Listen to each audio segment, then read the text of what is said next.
Hello and welcome to The Inquisitive Crafter. I'm Katrina Stewart from Crafty Jacks, and today I want to talk to you about some of the uses for your first handspun. This is a question I get all the time in class when I'm teaching new spinners, is what do I do with this yarn? It's thick and thin, it doesn't meet gauge, it's really short on yardage, so what do I do with it? So I thought I'd take some time today and show you some of the things that I did with my first handspuns, and hopefully that will inspire you to work with yours. The other thing that I mentioned to my students is that when you work with your initial handspuns, you really get a feel for what you like and what you don't like about them. And this will help you learn how to change them in the future when you're spinning your next yarn. If it's a little bit ropey, that means you have too much twist, so try putting less twist in. Maybe that means adjusting your tension or changing the whirl on your wheel. There's lots of different ways to adjust your yarn, but knowing what you need to adjust is the first step in being able to do that for yourself. I always like to show my students my very first yarn. You can see that some parts are really thick, some parts are really thin. There's lots of parts that are over twisted and under twisted. There's little pigtails sticking out all over the place. I keep this as a reminder of where I started from. So for me, I've kept it as a skein, partly because I didn't know what to do with my first yarn either, and partly it's a great reminder of where I started from. So you may want to keep your first skein, and just as a reminder of where you started.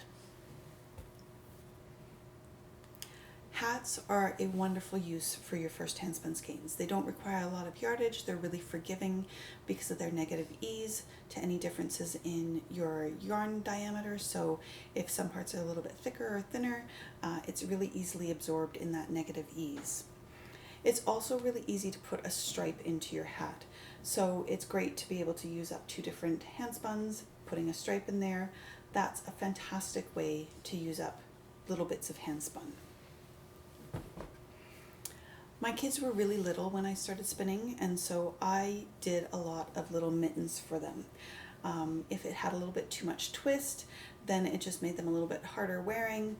They didn't require a lot of yardage because, well, they're tiny.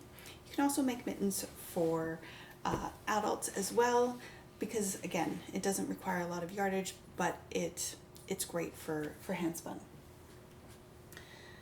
The other thing that I did a lot at the beginning was pairing my handspun with a commercial yarn.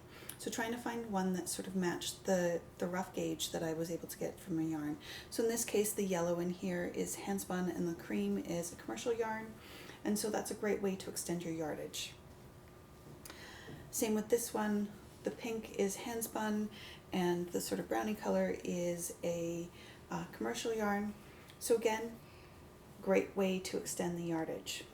As I got a little bit better and I started making a little bit more yardage, I may not have had enough to use up all of it in a garment for an adult, but I definitely had enough to use up all this gradient, for instance, in a little tiny sweater for one of my daughters.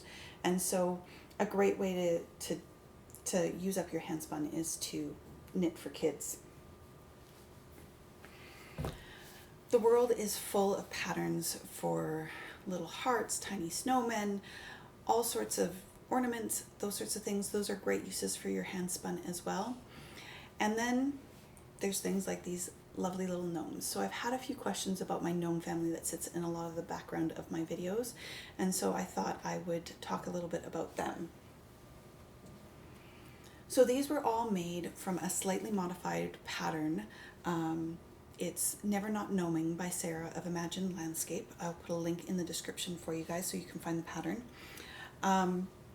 We've modified it by using mohair for the beard, extending the length of the hat, knitting different rims for it, different things like that. Her pattern is really easily modified and it's great for handspun. So in all of these cases, Judy, my mom and business partner, knit an entire army of gnomes, actually, using up a bunch of my first handspuns.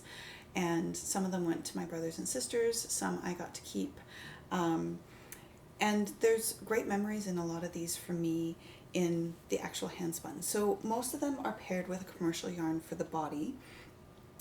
This guy is one of my very first handspuns. One that I actually cut the fiber when I went to spin it, which created all sorts of problems and has created lots of texture in this yarn. So Again, don't cut your fiber.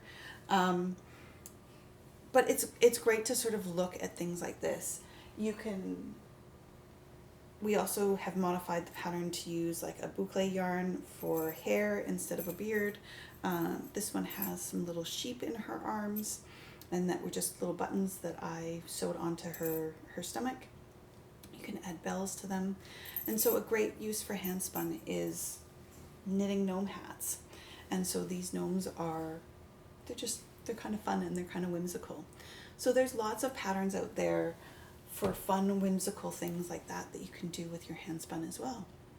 So that is everything for now. I hope you've enjoyed this video, and I hope I have inspired you to go and use those handspuns, use them up, make something fun with them, and learn from them.